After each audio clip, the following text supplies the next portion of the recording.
Welcome to Coffee with Paul, where your city manager talks about topics that are important to you.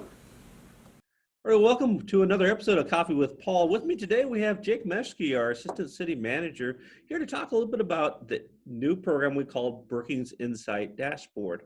Now, this is a program that we started here quite some time ago, and I'm very excited about the end product, and more importantly, what this means to the residents of the community of Brookings. Jake, can you tell us a little bit about the Brookings Insight and how and why it was created? Yeah, absolutely, Paul. Happy to talk about Brookings Insight, and thanks for having me on this edition of Coffee with Paul. The Brookings Insight Public Dashboard is a collection of data points that provide a new look into city operations. The goal of the dashboard is to tell the story of city operations through interactive and historical data with analysis that provides the context and interpretation of that data. What is the difference between this Brookings Insights and, say, a spreadsheet that we might normally present to the public? The data and analysis is designed to be straightforward and understandable, as well as align with the City Council focus areas and strategic plan. It is also presented in a way that promotes visual appeal and hopefully a level of fun for the public. And so what are some of the benefits that our residents might see from this project? The dashboard promotes transparency in city operations. It's another tool to allow the residents to keep informed of what we're doing here at the city and helps provide insight into the revenue performance as well as the services and programs that revenue is funding. On a very simple level, Brookings Insight shows what the city does on a regular or routine basis and the outcomes from those activities. Now, I know we just released it, but I know you want this data to be living and breathing. What can residents expect from this data going forward?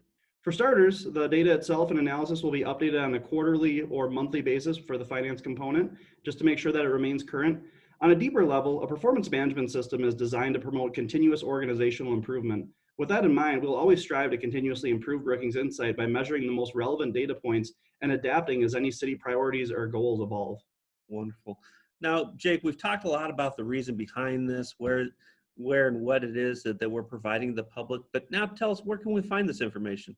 Absolutely, Paul. It's available on the city's website in a couple of places. Residents can go directly to www.cityofbrookings-sd.gov/Brookings Insight. They can access it right from the government menu on the homepage. Or what I would recommend our residents to do is download our Engage Brookings app, which is available for iPhone and Android, and it's available as one of the quick links from the home screen on the Engage Brookings mobile app. Great, Jake. Well, hey, I appreciate your time today. Thank you for joining us. Once again, Jake Meshke, our Assistant City Manager, and I encourage citizens to go out there and check out our Brookings Insight page. I know I've utilized it quite a bit since we've launched it and shared the information with our public. There's a lot of great information out there, from the amount of sales tax that we're receiving monthly, and then looking at that over the last 5 years, tonnage for the solid waste, the number of people that visit our Facebook and social media pages. Once again, a lot of great information out there. Just more importantly, to ask us why, but then start creating a better service for our residents here in Brookings. Once again, thank you for joining us with Coffee with Paul. Jake, have a wonderful day. Thank you. Well, on May 11th, we will have a new city mayor for the city of Brookings. Ope Niemeyer will be sworn in as our new mayor, as well as Patty Bacon and Nick Wendell will be continuing their terms as city council member for another 3 years.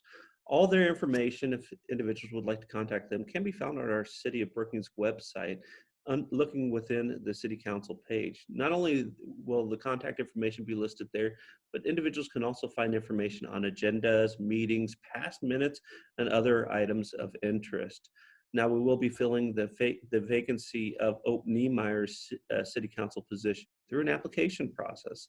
Details of that information will be forthcoming, so pay attention to our social media pages as well as our other press releases from the City of Brookings. New this year is the Community Games, and we're very excited and hope that you can participate by creating your own team. And each team has to have anywhere from 10 to 25 individuals. You can look no further than your work group or your family members or other people throughout the community to create your group.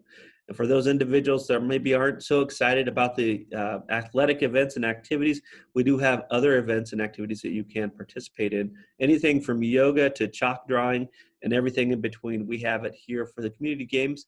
Once again, this is just a great opportunity for everyone to come out, hopefully after COVID or as we're getting through this as a community, to participate in these games, have fun, meet people. And once again, this is what a community is about. Just getting together, having a good time, and enjoying some of this beautiful weather Brookings has to offer this summer. Find out more at our Parks webpage listed here on this discussion. Well, it's that time of year again to get your yard waste carts out in front of your house. Make sure you're utilizing those brown yard waste carts, but would like to make sure that people understand and know that we're no longer picking up those trash bags. I know you can find those in other communities, and we have seen some people utilizing them. The whole reason why we went to the brown cart system is for ease of automation and, of course, employee protection as well, ensuring that they're safe throughout the winter or the summer environment. So once again, encourage people and ask people to continue to use those brown carts. If individuals would like to dump the grass clippings, yard waste on their own, our new resident site is available 24/7, and individuals can dump there free of charge their yard waste. Once again, those brown carts are available if you do not have one by going to our Engage Brookings and requesting the app, or just by calling the solid waste department. Once again, thank you for joining us with another Coffee with Paul. And if you have questions out there, make sure you enter those questions and submit them to our Public Information Officer, Chelsea, and she'll make sure to get those questions to us so we can answer them. But until then, make sure you're checking out our new Brookings Insights page full of information for our residents and our community. Take care and have a wonderful summer, Brookings.